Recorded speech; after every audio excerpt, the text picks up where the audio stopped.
So what is it that you focus on when you worry? In a minute, I will show you why this is important for how to stop worrying. But first, let's get quickly clear on this, okay? See, broadly speaking, there are a few, let's say, categories or thought patterns in which we think when we are feeling anxious or restless. Like if what's worrying you is on the lines of I'm never good with such things, then that's overgeneralization. Our focus is on the things, on how we think things are generally for us. But if it's thoughts like, why did she say that to me? Or why did he look at me like that? Then that's rumination, things from the past making us feel the distress over and over again. Then there's mind reading, where we focus on what we assume how the other person must be interpreting things. Like, they must be thinking this about me, and that opens up a whole bunch of uncomfortable possibilities.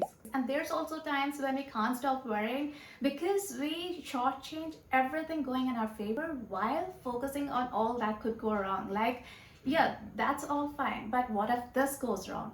That's minimization and negative attention. And why knowing your focus of worry is important is because it helps us see which technique would work best when to stop worrying and start living, start taking action, start moving on.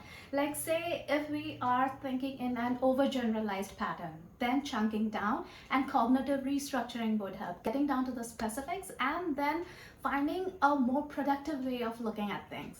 Now, for the worrying thoughts that have a more external focus, like what if this doesn't work, or they must be thinking this about me, stop and ask these two questions. First, is it the most likely or is it the worst thing that could happen? Because when we worry, we tend to overestimate the probability of something happening. That's what puts us in the stress mode.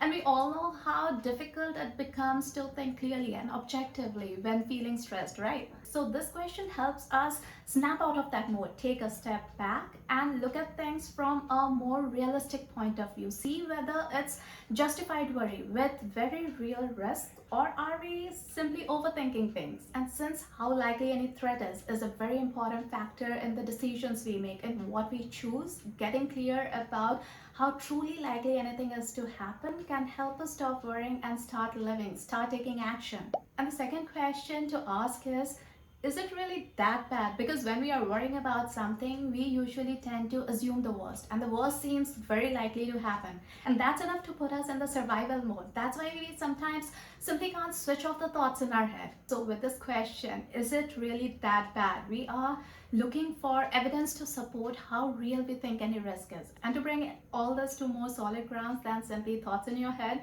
you can use the 2x2 matrix proposed by Dr. Noam Spansel, who specializes in anxiety disorders. Here you put what's worrying you, the risk or the scenario worrying you in the box based on how extreme or how likely you think it's likely to happen.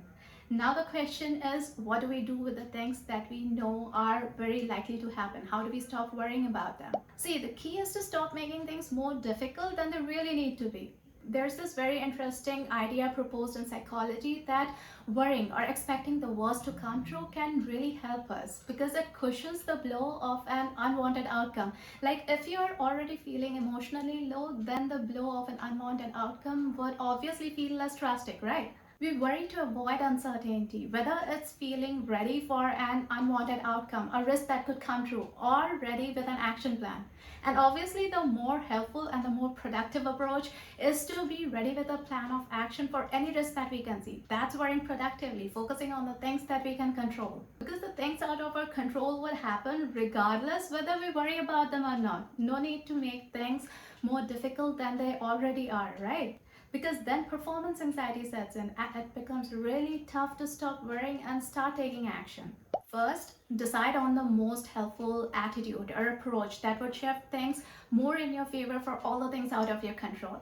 Now, a very easy way to find this attitude or approach or whatever you like to call it is to think or imagine as if you are advising your best friend what to do if they are facing this very situation. It's called using the second position of perceptual repositioning. Second, focus your energy more on the things within your control, like what can I do if this this happens, scenarios that you can actively influence in some way. Because being ready with a plan of action or solution is the best antidote to overthinking and worrying. And the confidence that we will be able to manage anything that comes our way depends a lot on overcoming all those beliefs that limit what we think we can and cannot do. That's how we increase the number of things we think we can influence and have more control over the situation.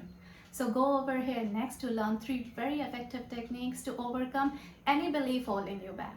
I hope you found this video helpful. Take care and I'll meet you in the next video.